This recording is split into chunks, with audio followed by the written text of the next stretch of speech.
ទីក្រុងម៉ានីឡានៅទីបំផុតអតីតប្រធានាធិបតីហ្វីលីពីនលោកឌូទឺតេត្រូវសមត្ថកិច្ចចាប់បញ្ជូនទាំងតក់ក្រហល់ទាំងយប់តាមជើងយន្តហោះពិសេសសម្ដៅទៅទីក្រុងឡាអេដើម្បីប្រគល់ឲ្យតុលាការព្រហ្មទណ្ឌអន្តរជាតិកាត់ទោសលោកស្រីសារ៉ាដែលជាកូនស្រីរបស់លោកបានបញ្ជាក់អំពីការបញ្ជូនទៅឡាអេនេះតាមរយៈសេចក្តីប្រកាសមួយច្បាប់សំណុំរឿងនេះពាក់ព័ន្ធនឹងការបាញ់សម្លាប់ជនសង្ស័យនៅក្នុងការជួញដូរគ្រឿងញៀនដែលគេសង្ស័យថាគាត់ជាអ្នកបញ្ជាអតីតប្រធានាធិបតីហ្វីលីពីនលោកឌូទឺតេប្រកែកដាច់ខាតមិនព្រមឡើងជិះយន្តហោះដើម្បីចាប់បញ្ជូនទៅកាត់ទោសនៅទីក្រុងឡាអេទេគាត់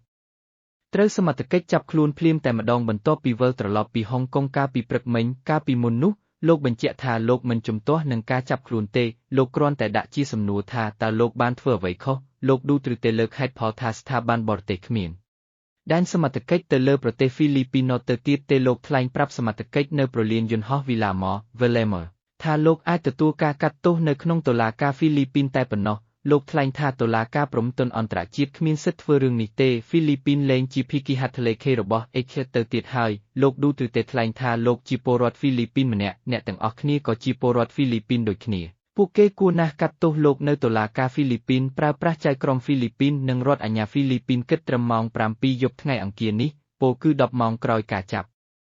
ខ្លួនលោកឌូទឺតេប្រកែកមិនព្រមឡើងជិះយន្តហោះទៅទីក្រុងឡាអេទេជួនកាលលោកបានលើកជាទឡ្ហីករណ៍ថាការចាប់ខ្លួនលោកឡើងជិះយន្តហោះមិនដឹងទៅណាបែបនេះមិនខុសពីការចាប់ជំរិតនោះឡើយលោកថ្លែងដូច្នេះបន្ទាប់ពីសមត្ថកិច្ចមិនព្រមប្រាប់ថានឹងដឹកគាត់ទៅទីកន្លែងណាពិតប្រាកដទេលោកថាបើយករឿងនេះទៅឲ្យតុលាការកំពូលសម្រេចតុលាការនឹងជំទាស់មិនឲ្យបញ្ជូនលោកទៅឡាអេទេសមត្ថកិច្ចប្រាប់លោកឌូទឺតេថាគាត់អាចនាំយកមនុស្ស3នាក់ដែលគាត់ទុកចិត្តដើម្បីជិះយន្តហោះអំដំណើរទៅជាមួយលោកឌូទឺតេប្រាប់ថាអ្នកដែលគាត់ចង់អំដំណើរទៅជាមួយគឺមេធាវីប៉ុន្តែក្រុមគ្រួសាររបស់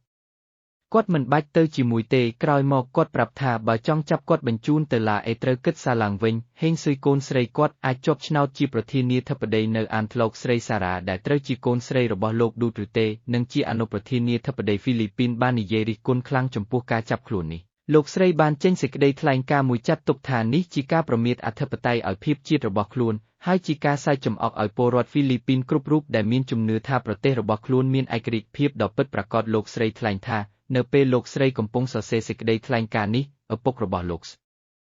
រីត្រូវគេចាប់ទាំងបង្ខំដាក់យន្តហោះសម្ដៅទៅទីក្រុងឡាអេទាំងយប់គ្មានយុត្តិធម៌បន្តិចណាសោះនេះជាការគៀបសង្កត់បំបិទមាត់ការតវ៉ានិងជាការធ្វើទុកបុកម្នេញទង្វើនេះជាការបង្ហាញប្រាប់ពិភពលោកថារដ្ឋាភិបាលមួយនេះចាំតែបោះបង់ចោលពលរដ្ឋរបស់ខ្លួនហើយនឹងក្បត់អធិបតេយ្យឲ្យភាពជាតិនិងតម្លៃជាតិលោកស្រីអះអាងថាក្រោយការចាប់ខ្លួននោះឪពុករបស់លោកស្រីត្រូវគេបំបិទសិទ្ធិគ្រប់យ៉ាង